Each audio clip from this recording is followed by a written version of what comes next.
comedy club. I thought the only good things you got from back alleys was affordable blowjobs and crack. Today only, buy an 8-ball, get a rim job free. You gotta take advantage of savings when it comes to that.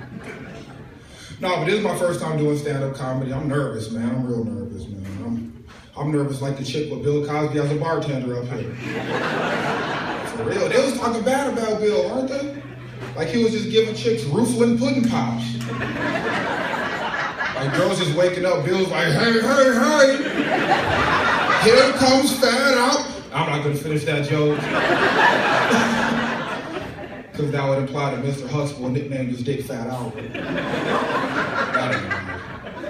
Man, the media had Bill bad. Like he was just taping cab fare to chicks' heads and rolling down the stairs like J-E-L-L, go! For real, man. But I was a bad kid growing up. We got any other bad kids in the house? I was so bad. They kicked me out of kindergarten. Which is a feat in itself, because basically you can go the whole day without peeing your pants and draw inside the lines, you good. They kicked me out. He got to go. I'll tell you how I got kicked out, y'all. So one day we're all playing kickball. You know, my team won. No big deal, I was handling it. But you remember that one real obnoxious kid that you had in your class? This kid's name was Matt. So I'm taking my coat off, and Matt comes up behind me like, we won, we won. I'm like, all right, Matt, I understand that. Nap time's coming up. I got a carpet square waiting for me. I'm gonna go get to this. Whatever, Ricarlo, we won, we won. And at that time, I was watching a lot of Ninja Turtles. So I didn't have my nunchucks on me, I left those at home. But I had my coat on me, so I Michelangelo Matt's ass into the other kids, and they felt like dominoes. Boom, boom, boom. The last kid fell on a giant play ball. I thought he broke his back. He was like, and at first I was scared, but then I started to look. And I tell you, you don't know true victory till you've laid waste to your entire kindergarten plan. Man, my teacher comes up, I instantly turn to a character from Game of Thrones. She's like, Ricarlo, what happened? I've laid waste to my enemies, wench. She's like, that's it, we'll take you to the principal's office. Unhand me, wench. I'll do no such thing today. We're gonna call your parents. Please do not call the king and queen. Man, so they kicked me out, man. My parents were like, what's going on with Ricarlo? We gotta figure it out. So they had me tested. Turns out I had ADD. You got any other ADD kids? Y'all ain't paying no attention. So my parents tried to get me in this little ADD play group, and one show, you're just like every other kid. So one day we're playing Duck, Duck, Goose.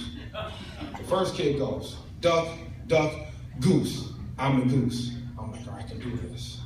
So I'm like, duck, duck, duck, truck. Y'all see this truck over here? You see the lights on this truck? Ring, ring. I go to my parents, like, Rick, what happened with the Duck, Duck, Goose? Mom, I can't explain. But first, look at this truck. Look at the lights on it. I think it's an army truck, right? Man, it was bad, man. They try to put positive spins on ADD, like, oh, people with ADD are so creative. They're so creative. All that means is I creatively find ways to lose shit on a daily basis. For real, man. It's bad. You don't know frustration till you left your keys in the freezer. You in your car trying to start you sit in your car trying to start it with a popsicle, like, man, something ain't right with this. Got called into work, so I'm trying to start my car with a popsicle. It's embarrassing. But my wife understands. My wife's a social worker. Any social workers out there? Social workers? Not so fast. That's a depressing ass job. Let me tell you, gives my wife a real jaded view of the world. Basically, she looks in terms of the molested and unmolested. More often than not, you've been molested. I can't even go to the doctor to get a physical no more.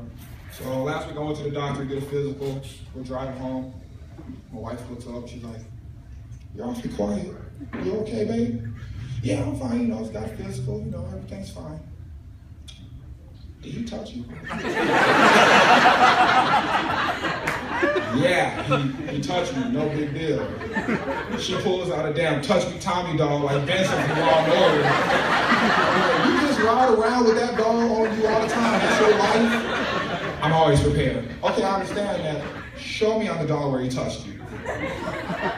Baby, that's ridiculous. I ain't gonna show you on that. He touched me right there.